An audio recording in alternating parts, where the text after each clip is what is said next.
you cooking? Wow, my favorite. Parang bago naman yung sa party natin. Hello again guys. Good afternoon. Good morning. Good evening kung sino man. Kung nasaan man kayo. January 5, 2024. Ano ang ating ganap ngayong araw? Well, we'll try to challenge the knowledge test for the driver's license. Kasi naman, halos lahat na lang ng job application ni Orben. Hindi, saka ikaw rin. Tinatanong kung may driver's license. At saka, syempre, if my plan to get a car sooner or later, kailangan ready ang driver's license. Tama. Yun nga lang guys, by mistake, sabi nila, if plan mo naman kumuha ng driver's license soon, dapat pala hindi na kami kumuha ng Alberta ID. Kasi, isusurrender din yun, so sayang yung $55. 55 ba? Yeah, 55 for the two of us. Yung bayad natin sa Alberta ID. Pupunitin nila yung 55 natin. Bakit isang ID lang talaga ang ano? Illegal daw yun to have two IDs dito sa Alberta. Ganun? Ewan ko kung it's the same with other province, pero ganun dito. Considered kayang ID yung ano? Sa class 7? Alam ba makapasa tayo mamaya? Hindi ko sure. Tatanong mo. Pero kasi sa Pinas, ang study permit. Considered na ID, student no? permit naman, hindi eh. Hindi ba? Walang picture yun eh. Parang papel nga lang yun eh. Talaga ba? Oo. We'll see. Bumaba pa yung ano ko dito. Bakit kayo? Tapos mamaya kikitain naman namin after Yeah, si Ate Jonadel. Pero long overdue. Pero after pa pala yun nung ano? Bank, CIBC. Mag-open naman kami ng CIBC. Bakit? Eh meron na tayong TD. Kasi last time, yung sa TD, hindi ako binigyan ng credit card. Hindi daw pwede kasi student. So, tapos yung binigay sa kanya, medyo mababa lang din yung credit limit. Pero hindi pa naman nakuha yung credit card. Eh gusto ko rin naman makabuild ng credit score. Though syempre, sa susunod naman, kung gusto namin kumuha ng bahay, let's say lang, OWP naman na credit score yung mahalaga yata. Kasi sila yung pwedeng kumuha after a year here. So, we'll see. Hi guys! So we're off to go to our last day of orientation. We're off to downtown. Yeah. Lamig! Kita niyo yung kalsada, makita mo. Sobrang dami. Sobrang dami na niyang yelo. Hindi naman to ganito ng mga nakaraang Ayan, ganyan na siya.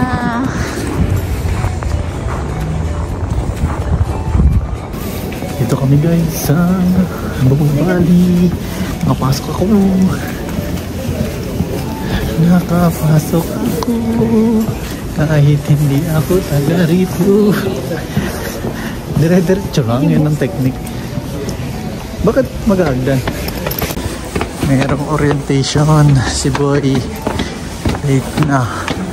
1:30 pa. 1:40 na yata. Ito pala, papunta pala siya sa North Campus. Ayan yung North. Ayan. Oh.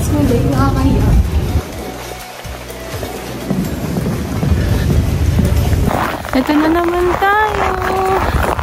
Nalabas na naman. Galing, hindi ramdam ang lamig.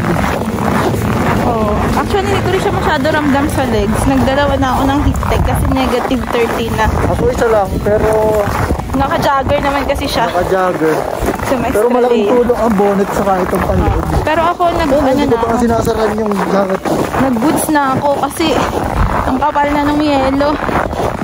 Tsaka para mataas siya, so hindi masyado lalamigin yung legs. Negative 20 na yun, tapos feels like Negative 30. Mamaya niya magtataklob na lang sa mukha, nakakaubo yung hangin. Tama yung puno.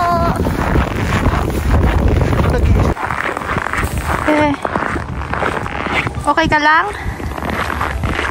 Sasoli ng laptop sa gantong panahon.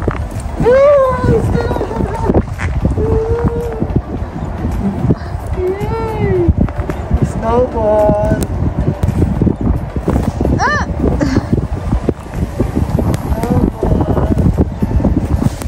Tama na, natalsik sa mata.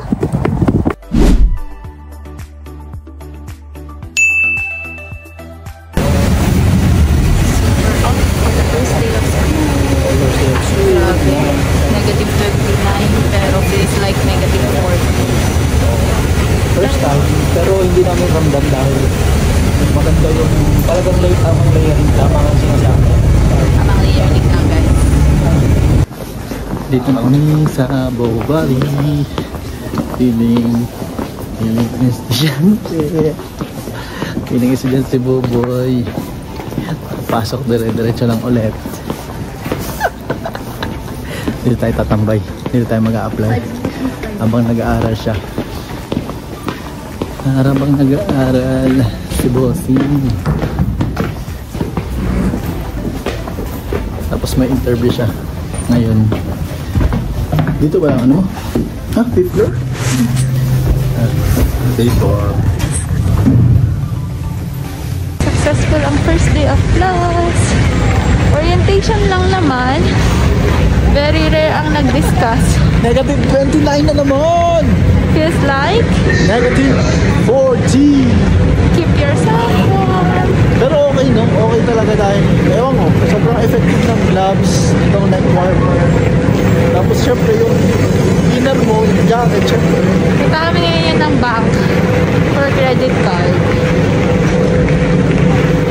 Punta kami ngayon sa CIBC. Puntahan namin si Megan. For my credit card. Ipoproceed na namin yung credit card mo. Hindi kasi namin tinuloy yung last time dahil nag-decide kami kung Costco ba? mag-Costco credit card ba kami o yung para sa student or from CIBC. Eh kaso naisip namin, hindi nga muna kami magpapamember sa Costco kasi wala namang kaming car. So hindi rin naman kami magbabalk buy. Hindi rin kami magpapagas. So tatakbo lang yung membership mo without any benefit kasi hindi mo yung gagawin yung mga yon.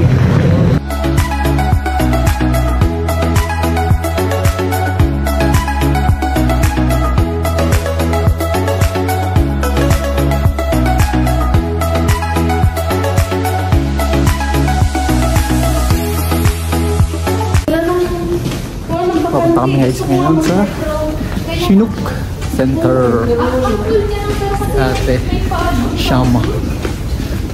Ate Lizel. Ate Lizel. Video lang?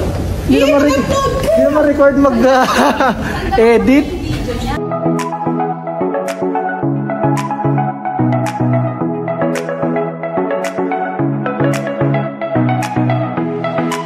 Good morning! Pa-Costco kami.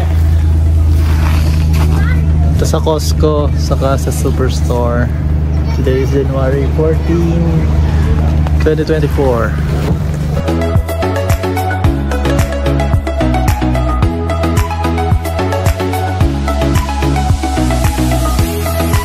Dito kami guys ngayon sa Freestone. Dinala kami rito ni Tito. Sabi dito raw mura ang mga gulay, mga fruits.